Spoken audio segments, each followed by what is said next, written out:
Okay जी बेटे, question number 8। Question number 8 में आपके पास स्टेटमेंट है कि determine the value of lambda. ठीक है, आपने लेमडा की वैल्यू फाइंड आउट करनी है। ठीक है, for which of the following system है नो सोल्यूशन, यूनिक और infinite many solution.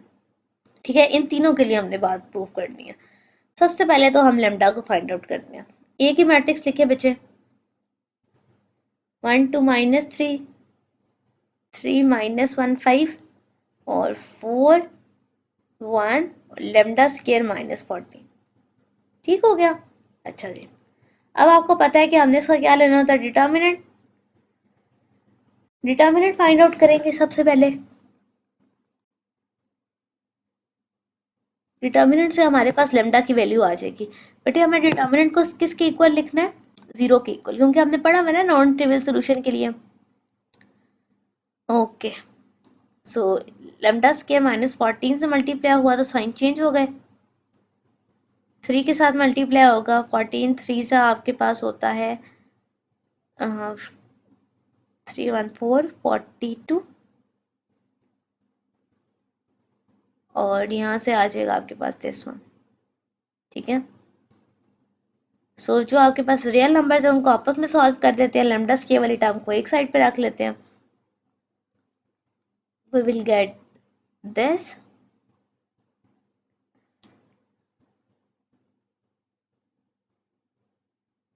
Minus, okay एक मिनट, इसको थोड़ा सा नीट लिखते हैं, थोड़ा सा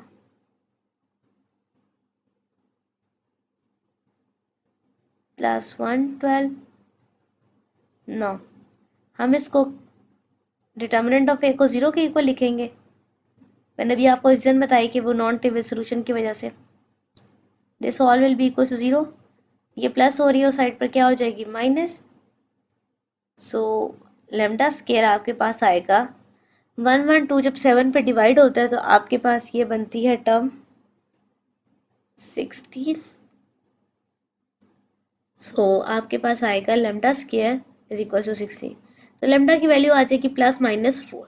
ठीक है, अच्छा जी, +-4 से आपको समझ आ रही है कि यहाँ पे सोल्यूशन के साथ तीनों डिफरेंट कैटेगरीज को सॉल्व करेंगे। बच्चे अब यहाँ पर मैं आपको तीनों बातें लिख के बता रही हूँ और हम ये तीनों प्रूव करेंगे। लेमडा अगर +4 लेंगे तो आपके पास इनफाइनाइट मैनी सोल्यूशन वाली कंडीशंस बनेंगी। ठीक है, ये भी हम प्रूव करेंगे, यहाँ पे मैं सिर्फ आपको रिजल्ट बता रही हूँ।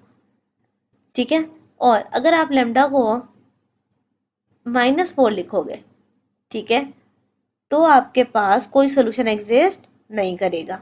ठीक है, और थर्ड है कि लेमडा को +-4 के अलावा कुछ और ले लो, ठीक है, तो आपके पास यूनिक सोल्यूशन एग्जिस्ट करेगा। चले अब बारी बारी इन तीनों चार चीज़ों को देखते हैं। सबसे पहले हम इसका सोल्यूशन लिखती हूँ। सबसे पहले लेमडा को 4 पुट करते हैं और फिर इसको सॉल्व करते हैं और चेक करते हैं क्या वाकई इनफाइनाइट मैनी सोल्यूशंस आ रहे हैं कि नहीं। बेटे ये उस तरह आएंगे, आपने कंसिस्टेंसी की, कंसिस्टेंट और इनकंसिस्टेंट की कंडीशंस पढ़ी थी ना, कि रैंक ऑफ ए बी वगैरह इक्वल आ रहे हैं कि नहीं, वो वाली चीज़ें हैं। सबसे पहले लेमडा इज इक्वल्स टू 4। तो बच्चे आप देखो आपके पास मैट्रिक्स क्या बनेगी, 1 2 -3 और इस साइड पर क्या नंबर हैं, 4 दिस। अब जहाँ जहाँ लेमडा है वहाँ वहाँ हमने 4 पुट करना है। तो 4 का स्क्वायर 16 में से 14 जाए तो आपके पास 2 रह जाता है और 4 और 2 कितने होते हैं, 6।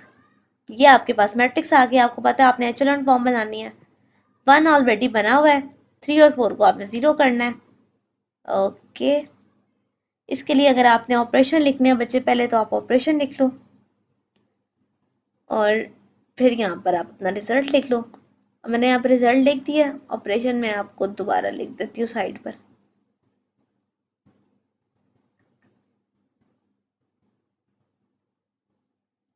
रो 2 -3 रो 1 और रो 3 -4 रो 1। बच्चे आपको ऑपरेशन लिखना मैंने पहले भी बहुत दफ़ा सिखाया है कि आपने जिस रो में जितना चेंज आ रहा है उसके अकॉर्डिंग लिखना होता है। अब आपने 7 को 1 करना है तो -7 से पूरी रो को डिवाइड कर दे,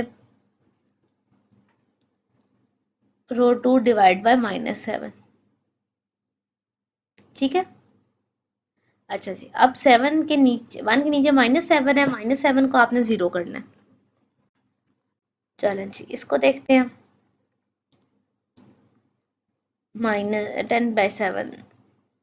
ओके, बच्चे अब अगर आपने इसको 0 करना है तो आपके पास रो 3 प्लस 7 रो 2 आएगा।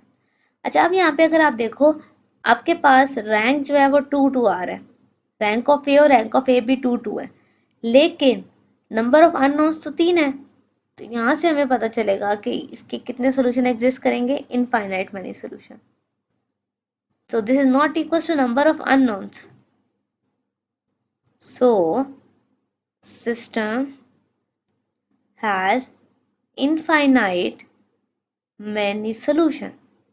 ठीक है, हमने ये बात यहाँ पे पहले ऑलरेडी लिखी थी। अब -4 के लिए सॉल्व करते हैं और देखते हैं कि क्या सोल्यूशन एग्जिस्ट करता है कि नहीं। So lambda is equal to -4 पे सोल्यूशन नहीं आएगा। स्टार्ट करते हैं। Now solve for lambda is equal to -4। So आपके पास जो मैट्रिक्स बनेगी वो कुछ इस तरह की होगी। पहले जहां जहां लेमडा था वहां वहां मैंने -4 लिख दिया। ठीक है, -2। अगेन वही वाला स्टेप, 1 बना बनाया है आपने, 3 और 4 को क्या करना है, 0 करना है। 3 और 4 को हम 0 कर देंगे। सो हमारे पास जो ऑपरेशन है वही पहले वाले जो पिछले वाले में परफॉर्म हुए थे वही, सिर्फ रो 3 में चेंज आएगा क्योंकि इसमें पहले वैल्यूज और थी, अब और है। सो रो 2 -3 रो 1, रो 3 -4 रो 1।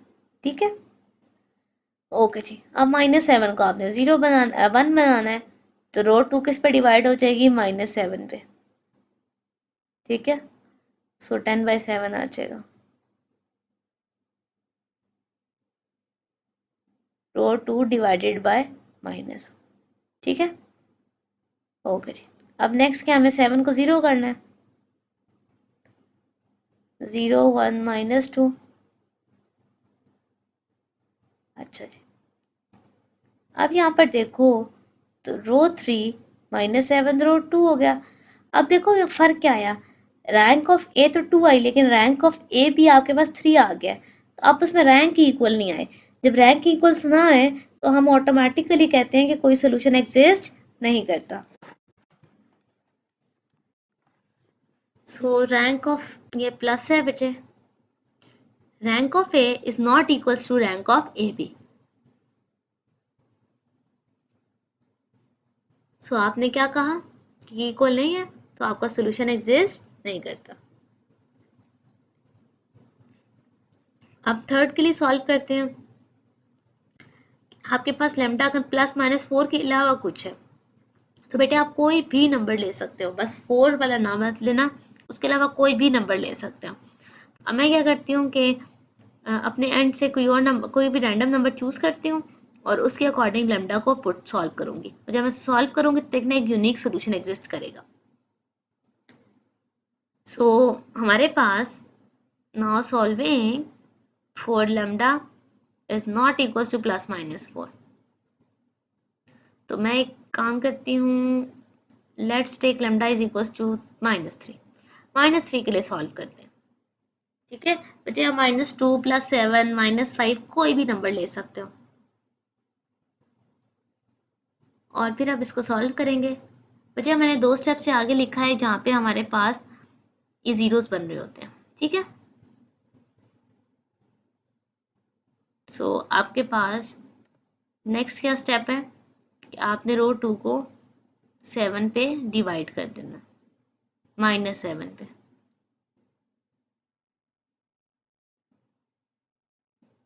सो रो 2 डिवाइडेड बाय -7। ठीक है, अच्छा जी। नेक्स्ट स्टेप आपके पास क्या, आपने -7 को 0 बताना है। सो 1 2 -3, सो ये बनेगा 0, ये बन जाएगा 0 -7 -19, ऑपरेशन लिख दिया मैंने। बच्चे अब अगर आप देखो, अब आपका एक यूनिक सोल्यूशन आ रहा है। क्यों, रैंक ऑफ ए भी 3 आई, रैंक ऑफ ए भी 3 है और अननोन भी 3 है, तो तीनों इक्वल आ गए। अगर तीनों इक्वल आ जाए तो यूनिक सोल्यूशन होता है। अब इसको लिखते हैं।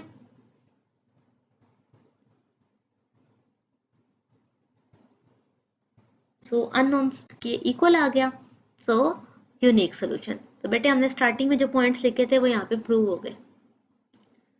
एनीवेज आप वो तीनों पॉइंट्स एंड पर भी लिख सकते हो, उसे मैंने आपको समझाने के लिए फ्री टाइम तीनों सोल्यूशन के आंसर बता दिए थे। आंसर फाइंड आउट करने के बाद ही आपने कहना है, ठीक है। Question number 9। क्वेश्चन नंबर 9 है कि show the system of equation, आपके पास 3 इक्वेशंस गिवन है, इज इनकंसिस्टेंट अगर gamma is not equal to 2 alpha minus 3 beta, ठीक है। तो मतलब कंसिस्टेंट इनकंसिस्टेंट वाली चीज है, तो स्टार्ट वहीं से लेते हैं कि फॉर्म एचेलॉन फॉर्म बनाते हैं और एंड पे रैंक वगैरह को देख लेंगे, ठीक है। सबसे पहले इक्वेशंस को लिखा, इक्वेशन के जो कोफिशिएंट्स हैं वो, ठीक है, 3 और 5 5 21, ठीक है। अच्छा सबसे पहले काम करती हूँ मैं 3 और 2 को आपस में इंटरचेंज कर लेती हूँ ताकि फिर ये 1 इजीली बन जाएगा, ठीक है। बच्चे अब रो 1 में से रो 2 माइनस कर दें, ये मैंने इंटरचेंज किया था, अब इन दोनों को आपस में माइनस कर देते हैं।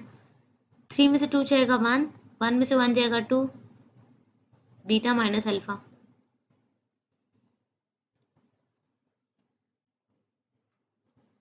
और साइड पर आप ऑपरेशन लिख दें कि आपने रो 1 में से रो 2 को माइनस किया। बच्चे 1 बन चुका है, बाकी दोनों को आपने 0 करना है, 2 और माइनस 5 को, ठीक है। सो यहाँ पे अगर आप ऑपरेशन लिखें, रो 2 में -2 का चेंज चाहिए और रो 3 में +5, ठीक है। अच्छा जी, जब इनको आपने सॉल्व किया तो आपके पास जो रिजल्ट आता है वो बच्चे मैं यहाँ पे लिख देती हूँ, 0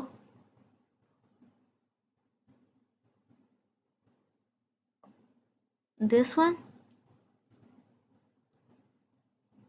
3 अल्फा माइनस 2 बीटा, और यहाँ पर आएगा gamma plus 5 beta minus 5 alpha, ठीक है।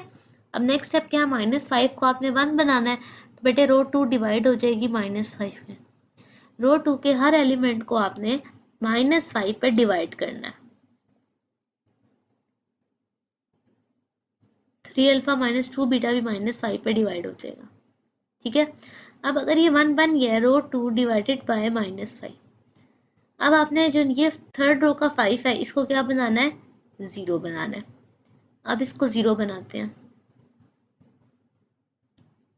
ये कैसे बनेगा 0, रो 3 -5 रो 2, ठीक है।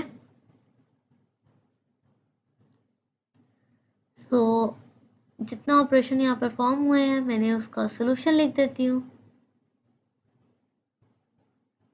This will be 2 alpha 3 alpha minus 3 beta by -5, 0 1,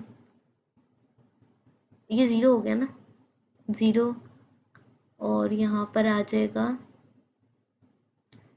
-2 alpha plus 3 beta plus gamma, ठीक है। बच्चे आप देखो तो ये नीचे वाली रैंक तो 0 हो गई, थर्ड रो तो 0 हो गई, हैंस सिस्टम इज इनकंसिस्टेंट, ठीक है। अब इसको इनकंसिस्टेंट होने के लिए दोनों के रैंक को डिफरेंट होना चाहिए। अब पहले वाला तो रैंक 2 आ गया, थर्ड वाले को रैंक 3 रहना चाहिए, तो अगर ये वाला लास्ट टर्म को हम कहेंगे कि it should not be equal to 0, ठीक है। क्योंकि अगर तो ये 0 हो गई तो फिर तो वो कंसिस्टेंट हो गया ना सोल्यूशन, रैंक तो इक्वल आना शुरू हो जाएंगी। अब rank of A should not be equal to rank of B, therefore हम कहेंगे कि जो ये नीचे वाली टर्म है इसको 0 मत होने दीजिएगा, ठीक है। अगर इसको 0 नहीं होने देना तो ये दोनों टर्म यहाँ पे गैमा को इस साइड पे रहने देते हैं, बाकी दोनों को साइड पे ले जाते हैं, तो gamma should not be equal to this term. तो हमने यही बात प्रूव करनी थी और यहाँ पे हमारे पास ये बात प्रूव हो गई है कि गैमा 2 अल्फा माइनस 3 बीटा के इक्वल नहीं होना चाहिए, ठीक है। This was your question number 9। Hope so बच्चे आपको कॉन्सेप्ट क्लियर हुआ होगा। नेक्स्ट क्वेश्चन देखते हैं, क्वेश्चन नंबर 10। आपने क्या करना है बच्चे, मैट्रिक्स लेनी है 2x2 की भी और 3x2 की भी, 3x3, इसको इनकोड भी करना है, डीकोड भी करना है, ठीक है। ओके, अब मैं आपको सिखाती हूँ कि इनकोड और डीकोड आपने कैसे करना है, ठीक है। पहला लेटर आपके पास पाकिस्तान, बच्चे आपने अपनी मर्जी से एक मैट्रिक्स सेलेक्ट कर लेनी है, ठीक है। Let encoded matrix will be equal to 2x2 की एक मैट्रिक्स होनी चाहिए। अच्छा, बस ये देखना है कि उसका इन्वर्स एग्जिस्ट करे, ठीक है। बाकी आपकी जो मर्जी है वैसा मर्जी नंबर ले लें, 1 5 7 4 कुछ भी ले लें। अच्छा, अब बी कैसे आएगा, सबसे पहले देखो बेटा पी, आपने ए बी सी के ऊपर लेटर्स के ऊपर नंबर्स लिखे, पी के लिए 16 आता है, ए के लिए 1, के के लिए आपके पास के क्या है 11। इसी तरह आपने बेटा 1 बाय 1 सारे नंबर्स यहाँ पे पुट करने हैं, ठीक है। ए की जगह आपके पास 1 और दिस। अच्छा, अब मैट्रिक्स कैसे बनेगी ये फर्क पड़ता है, अगर 2x2 है तो बेटे 2 टाइम्स, मतलब आपने पहले कॉलम बनाना है, ठीक है। कॉलम के अंदर आपने दो दो नंबर्स लिखने हैं, अगर 3x3 है तो कॉलम में 3 डिजिट्स। अच्छा जी, अब वो सी है जो आपके पास इनकोडेड मैट्रिक्स आएगी A×B से, सी आ गया, आपने ए वाली मैट्रिक्स लिखी जो आपने खुद से अज्यूम की भी थी, और बी वाली मैट्रिक्स जो आपकी बन गई। अब आप क्या करोगे, इन दोनों को आपस में मल्टीप्लाई करोगे, first row first column, first row second column, this all. आपके पास जो मैट्रिक्स आएगी, जो न्यू वाली मैट्रिक्स आने वाली है वो मैं यहाँ पे लिखती हूँ, वो होगी 16 11 19 1 17 20 10 और 10, ठीक है। अब इसी तरह जो कॉलम वाइज आपने ऊपर नंबर लिखे थे, इसी तरह इसको, इन नंबर्स को जरा उसमें वापस से चेंज करते हैं लेटर्स में, 16 17 11। बेटे बस ये ध्यान रखना है कि रो वाइज नहीं खोलना, कॉलम वाइज लेटर्स लिखने हैं। अच्छा जी, अब देखो 16 की जगह कौन सा नंबर आएगा, पी, 17 की जगह क्यू, 11 की जगह दिस।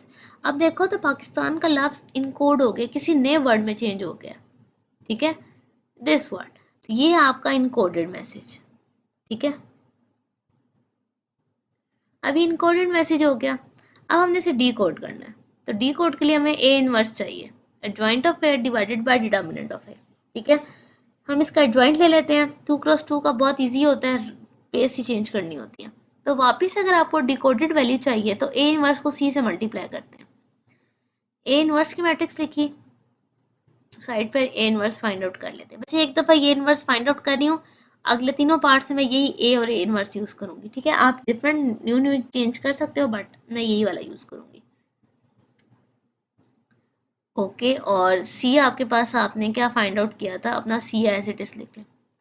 अब हम इन दोनों को मल्टीप्लाई करेंगे तो हमारे पास वापस से पाकिस्तान का लेटर बन जाएगा, ठीक है। तो ये आपकी इनकोडिंग और डिकोडिंग बहुत इंटरेस्टिंग सी है, सो इनको आपने अच्छे से प्रैक्टिस करना है। देखिए ये क्या बन गया, 16 1 11 9 19 20 1 40। तो अब लेटर्स लिखे तो ये बनेगा पाकिस्तान, ठीक है। सो ये था आपका 2x2 के लिए पाकिस्तान का इनकोड डिकोड। सेम करेंगे 3x3 के लिए। अच्छा जी, नेक्स्ट मूव करते हैं और इसका 3x3 के लिए सॉल्व करते हैं। बच्चे 3x3 के लिए आपने अगेन अपनी मर्जी से एक मैट्रिक्स अज्यूम करनी है, लेकिन बेटा वो मैट्रिक्स हो जिसका इन्वर्स एग्जिस्ट करता हो। सो मैं जो लूंगी वो ये वाली होगी, और मैं यही जो मैट्रिक्स है वो पार्ट नंबर 2 पार्ट नंबर 3 में यूज करूंगी, ठीक है। अच्छा जी, सबसे पहले तो यहाँ पे बी लिखे, बी हमने ऑलरेडी पहले ही बनाया हुआ था, पाकिस्तान वाले लेटर्स।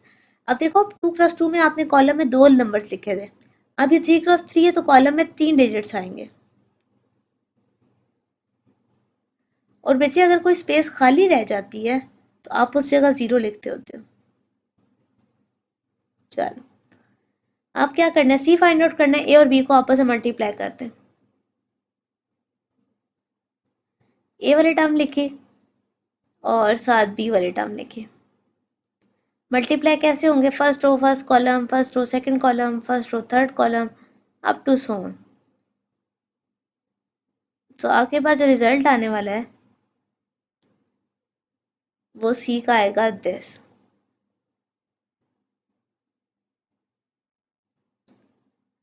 बच्चे मैंने ए इस तरह का इसलिए चूज़ किया मैं ताकि जीरोस लेके के बार बहुत ज़्यादा कॉम्प्लिकेटेड ना हो, इजीली मेरे पास सोल्यूशन आना शुरू हो जाए। सी क्या आ गया, दिस वन। अब अगर आप इसको एबीसी के अल्फाबेट से लिखना चाहो तो आपका इनकोडेड मैसेज अब किसी और तरह दिखेगा। 3x3 से जो इनकोड हुआ होगा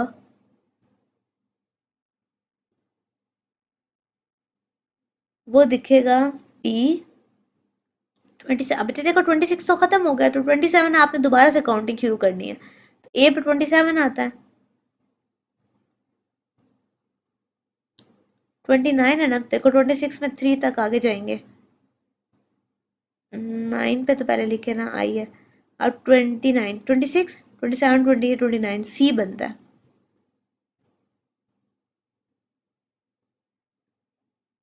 ठीक है, यहाँ पर हम लोग लिख देंगे सी ए ए। 19 का तो मैंने लिखा ही नहीं, 19 कहते हैं क्यू को।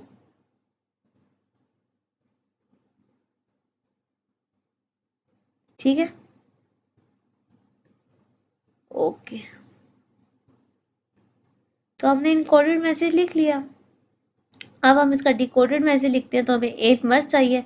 बच्चे अब देखो इसका ए इनवर्स कैसे आएगा, अब मैंने यहाँ पे सोल्यूशन तो लिख रही हूँ, लेकिन बेटे ये आया, मैंने बकायदा अलग से फाइंड आउट किया है। Adjoint of A divided by determinant, और 3x3 का एडजॉइंट को फैक्टर मेथड से आता है।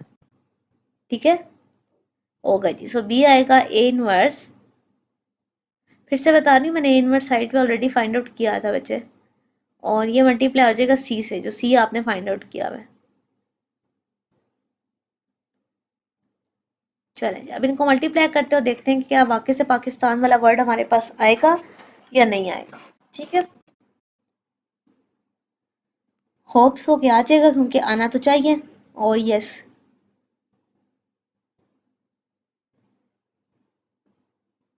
16, 111, 9, 19, 20, 114, 0। ओके जी, सो डी कोड किया तो ये बन गया पाकिस्तान।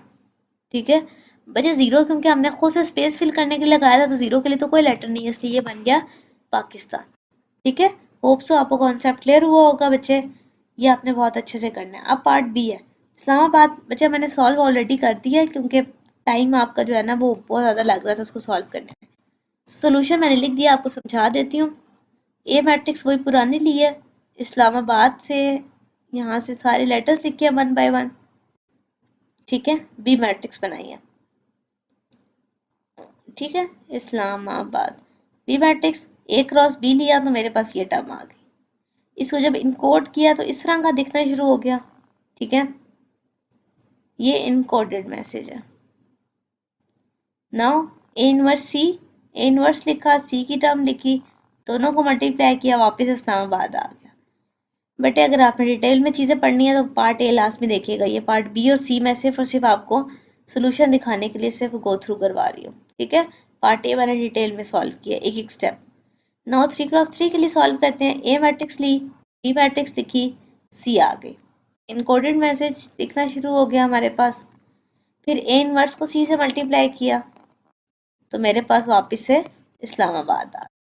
ठीक है, सो ये था मेरा डिकोडेड मैसेज। ओके जी, इस्लामाबाद को सॉल्व कर लिया, पार्ट नंबर सी की तरफ चलते हैं। पार्ट नंबर सी है कॉलेज। बच्चे कॉलेज का लेटर है, सबसे पहले ए लिखा, बी, COLLEGE, सी फाइंड आउट किया ए क्रॉस बी से, और ये मेरे पास आ गया इनकोडेड मैसेज। ए इनवर्स को सी से मल्टीप्लाई किया तो वापस से कॉलेज आ गया। बट ये डिटेल में स्टेप सीखने के लिए पार्ट ए मस्त देखिएगा लास्ट में, ये सिर्फ आपको गो थ्रू करा रही हूँ सोल्यूशन से। 3x3 मैट्रिक्स है बच्चे, अगेन मैंने ए वाली मैट्रिक्स वही पुरानी ली, बी आपने लिखा। ठीक है, मैट्रिक्स की फॉर्म में दो जगह स्पेस खाली थी, मैंने जीरो डाल दिया। ए और बी को मल्टीप्लाई किया तो मेरे पास इनकोडेड मैसेज ये लिखना शुरू हो गया, उसका इन्वर्स लिखा और सी से मल्टीप्लाई किया तो डी कोड हो गया कॉलेज। सो बच्चे ये थी आपकी एक्सरसाइज 2.6, और यहाँ पे हमने उसका कंप्लीट सोल्यूशन देखा है। कहीं पर भी प्रैक्टिस करते हुए आपको एरर आता है तो बेटा व्हाट्सएप पे मुझसे पूछ सकते हो। ओके जी, अल्लाह हाफिज़।